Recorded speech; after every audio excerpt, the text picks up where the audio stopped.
करीब 1.5 महीने चले चुनावी समर के बाद अब एग्जिट पोल हम सबके सामने हैं। एग्जिट पोल में बीजेपी लेड एनडीए को क्लियर मेजॉरिटी मिलती दिख रही है। अब इन सब के बीच हमारा काम यह है कि आप तक ये बात पहुंचाई जाए कि शेयर बाजार में आपको अब आगे क्या करना है, 1-2 साल या 5 साल के लिए कहां निवेश करना है, मोदी सरकार की वापसी को देखते हुए किन सेक्टर्स में मौके तलाशने हैं।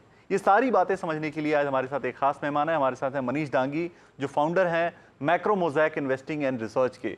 मनीष जी, बहुत स्वागत है आज आपका एनडीटीवी प्रॉफिट हिंदी पर। पहला सवाल मेरा सर आपसे ये है कि अगर ये एग्जिट पोल जिसमें ये दिख रहा है कि NDA led BJP led NDA को मेजॉरिटी मिलती हुई दिख रही है, अच्छी खासी सीटें आती हुई दिख रही हैं, 350 से 375 का आंकड़ा अगर आप देखें एनडीए का, तो ज़्यादातर एग्जिट पोल्स में, और उनका एनडीए का जो आप अगर पोल ऑफ पोल देखें तो उसके अंदर 350 से 375 का आंकड़ा दिख रहा है। तो ऐसे केस में इस वक्त मार्केट में क्या रिएक्शन देखने को मिलेगा? अगर ये एग्जिट पोल एग्जैक्ट पोल में बदलते हैं तो मार्केट कैसे रिएक्ट करेगा, मार्केट कैसे आगे बढ़ेगा? तो एक तो ये मार्केट का जो एंग्जाइटी था इस संबंध में कि पॉलिटिकल चॉइसेस में किसी को पता नहीं है कि एग्जैक्टली क्या होता है। मार्केट को सेंस था कि इसी तरह का कुछ आउटकम आएगा, लेकिन पिछले कुछ दिनों में जिस तरह से विक्स बढ़ा था, तो उसकी वो बता रहा है कि आपको कि मार्केट में मार्जिन थोड़ी एंग्जाइटी थी। तो वो एंग्जाइटी ऑफ कोर्स नीचे चली जाएगी। अ, वो ऑप्शन से रिलेटेड ट्रेड्स के अंदर रिफ्लेक्ट होगा। एफआईआईज़ ने कुछ वीक से काफ़ी सेलिंग करी है हिंदुस्तान में, और बहुत ज़्यादा शॉर्ट पोज़ीशन है। ऑफ़ कोर्स उनका ये व्यू रहा होगा कि मोस्ट प्रोबेबली इस तरह का मैंडेट वापस नहीं आएगा जो इंडिया के लिए अच्छा नहीं होगा। तो उस पोज़ीशन को भी एफआईआईज़ को अनवाइंड करना पड़ेगा। और तीसरा, अगर आप मार्केट के सेक्टर्स को देखें तो खास करके पिछले 7-8 दिनों के अनसर्टेन एनवायरनमेंट में भी पीएसयू, डिफेंस, इंफ्रा, इस तरह के जो स्टॉक्स थे वो थोड़े संभल गए थे। तो उससे लग रहा था कि मार्केट को थोड़ा अंदेशा है ऑलरेडी कि मोदी की ही विक्ट्री हो रही है। लेकिन वो ही स्टॉक्स मार्केट के, जिनको आप मोदी स्टॉक्स कह सकते हैं, फेवरेट रहे हैं। तो उसके अंदर मोमेंटम जिस तरह से था वो बना रहेगा। तो इस तरीके से मेरे को लगता है कि मार्केट्स प्ले आउट होगा। क्योंकि एफआईज़ की पोज़ीशन इतनी ज़्यादा शॉर्ट है, तो वो उन सेक्टर्स में आना पसंद करेंगे जो उनके पुराने फेवरेट रहे हैं और जो वैल्यूएशन के पॉइंट ऑफ व्यू से रिलेटिवली चीप हैं। तो मेरे ख्याल से एक प्राइवेट बैंक्स के अंदर सिग्निफिकेंट बाइंग जो है इन्वेस्टर्स, एफआई इन्वेस्टर्स की आ सकती है अगले 2-3 दिनों में। अच्छा, आपने एक बेहतरीन रिसर्च भी आपने की है और उसमें आपने बताया था कि कितनी सीटें अगर बीजेपी को आती हैं तो क्या रिएक्शन देखने को मिलेगा मार्केट का, उस पर भी आएंगे। लेकिन उसके पहले एक चीज़ मैं आपसे समझना चाहता हूं कि फिच और मूडीज़ के बाद अब एसएनपी का व्यू भी भारत पर बुलिश है, और रेटिंग एजेंसीज का व्यू जो है वो बदलता हुआ ये दिखा रहा है कि इंडिया की ग्रोथ स्टोरी पर इन एजेंसियों का भरोसा बढ़ा है। तो एग्जिट पोल के बाद अगर मैं आपसे पूछूं कि आपको इंडिया की ग्रोथ स्टोरी कैसी लगती है और आप इसे कैसे नरेट करना चाहेंगे अपने शब्दों में? तो इंडिया का ग्रोथ रिलेटिव टू वर्ल्ड अगर आप देखें तो, क्योंकि चाइना काफी सिग्निफिकेंटली स्लो हुआ है पिछले कुछ सालों में, और इंडिया में 2-3 सालों से जो जनरल ग्रोथ का स्पर्ट है वो काफी अच्छा सा है। तो इसकी वजह से हालांकि हमारा ग्रोथ हमारे पास्ट की बनिस्बत कुछ बहुत तेज नहीं है, लेकिन क्योंकि बाकी दुनिया काफ़ी स्लो हो गई है, ख़ास करके यूरोप, चाइना और दूसरे एशिया के पार्ट्स, तो हम रिलेटिवली काफ़ी बेटर प्लेस्ड हैं। तो एक तो ये तरीका है इंडिया की ग्रोथ को देखने का।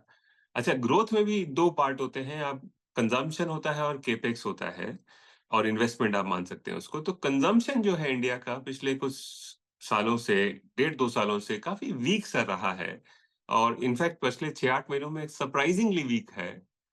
विदिन कंजम्पशन, रूरल कंजम्पशन ज़्यादा वीक रहा है। सो मेरे ख्याल से अम, ये पार्ट इंडिया थोड़ा-सा रिकवर करना चाहिए। केपेक्स वाला और इन्वेस्टमेंट वाला जो पार्ट है ग्रोथ का, वो काफ़ी अच्छा किया है, लेकिन उसमें से ज़्यादा भाग जो है वो गवर्नमेंट का है। प्राइवेट केपेक्स अभी तक इतना सिग्निफिकेंट पिकअप नहीं हुआ है, और मेरे ख्याल से वो वाला पार्ट जो है इन इलेक्शन के बाद में जो एक सर्टेनिटी है उसकी वजह से, मेरे ख्याल से इंडस्ट्रियल केपेक्स कोर सेक्टर्स के अंदर है, स्टील हो गया, सीमेंट हो गया, इस तरह के सेक्टर्स के अंदर काफ़ी बड़ा हो सकता है। तो अब मोटा-मोटी सारी चीज़ों को मिला लें, तो मेरे ख़्याल से ये ठीक है कि जिस तरह से पिछले 2-3 सालों के अंदर इंडिया का जीवीए ग्रोथ जो है, वहाँ से तो थोड़ा स्लो होगा, लेकिन फिर भी एक 6 साढ़े 6% की ग्रोथ जो है आप एक्सपेक्ट कर सकते हैं अगले 2 सालों के लिए। अच्छा, एक रिसर्च आपने की थी और रिसर्च रिपोर्ट आपकी थी जिसके अंदर आपने केस वाइज ये सिनारियोज बताए थे कि कितनी सीटें बीजेपी को मिलती हैं तो मार्केट का रिएक्शन और सेक्टर्स का रिएक्शन कैसा होगा, कौन से सेक्टर्स के लिए ये पॉजिटिव होगा, किसके लिए ये न्यूट्रल होगा। तो उसमें आपने जो केसेस रखे थे उसमें 280 से 290 स्ट्रांग मोदी के केस आपने रखा था। अगर 290 से ज़्यादा होंगे तो आपने वेरी स्ट्रांग मोदी केस आपने रखा था। तो ये रिपोर्ट का एक क्रक्स अगर आप दर्शकों को समझाएं कि अब चूंकि एग्जिट पोल के आंकड़े हमारे सामने हैं तो ये केस कौन सा बनता है और उसके बाद कौन से सेक्टर्स के लिए ये पॉजिटिव होगा, किसके लिए न्यूट्रल होगा। तो अब गिवन जो से 290 से ऊपर अगर बीजेपी की आती है या उसके आस-पास भी आती है, तो वो वेरी स्ट्रांग मोदी मैंने उसको मेंशन किया था। और मेरे ख़्याल से अब अनलेस कुछ बहुत बड़ा ड्रामेटिक हो जाए 4 तारीख को, अब लग रहा है कि मोस्ट प्रोबेबली मोदी 3.0 जो है वो मोस्ट लाइकली मोदी 2.0 टाइप ही रहेगा। तो स्ट्रांग मोदी या वेरी स्ट्रांग मोदी का ही रिजीम मैं एक्सपेक्ट कर रहा हूँ। तो उसमें वही सब कुछ जो चीज़ें अच्छा कर रही थी, इन्वेस्टमेंट थीम अच्छा करेगा, कंजम्पशन थीम थोड़ा स्ट्रगल कर रहा था, और हालाँकि थोड़ा बेहतरी वहाँ हो सकती है, लेकिन वो वहाँ पे इतना क्लियर ग्रीन शूट्स अभी तक नहीं हैं। हालाँकि मेरा विश्वास है कि रूरल इकोनॉमी थोड़ा बेहतर करेगा। लेकिन जो चीज़ें बहुत अच्छा करेंगी मेरे ख़्याल से वेरी स्ट्रांग मोदी रेजिम के अंदर, वो प्राइवेट बैंक अच्छा कर सकते हैं, कोर सेक्टर जो हैं वहाँ पे बड़ा इन्वेस्टमेंट आ सकता है। स्टील, सीमेंट में काफ़ी भारी मात्रा में डिमांड अगले 2-3 साल में मैं एक्सपेक्ट कर रहा हूँ।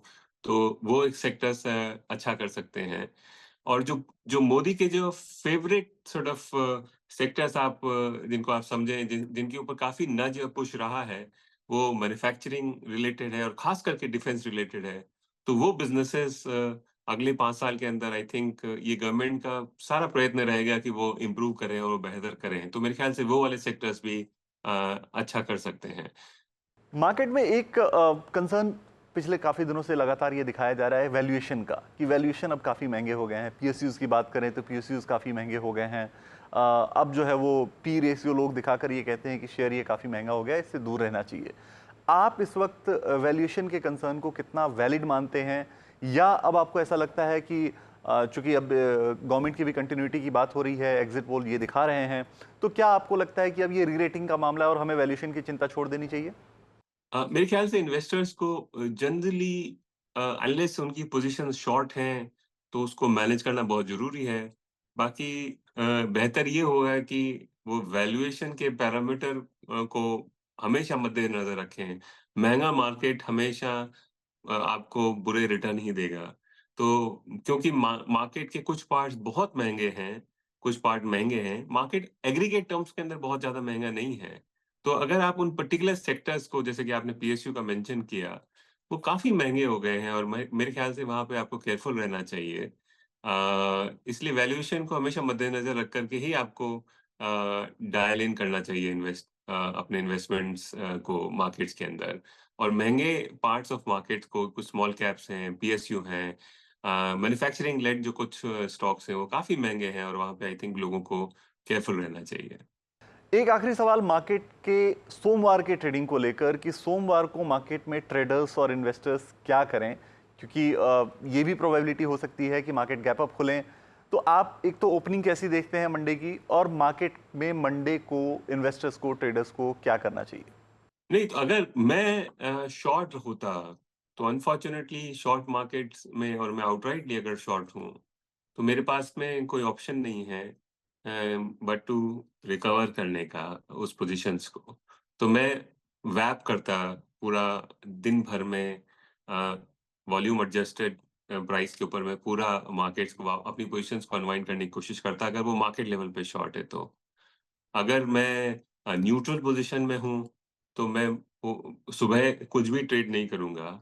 ये बहुत लाइकली है कि मार्केट का जो अभी एंटीसिपेशन है कि बहुत बड़ा rally open up gap up होगा, वो थोड़ा-सा पीटर आउट हो जाएगा आफ्टरनून में।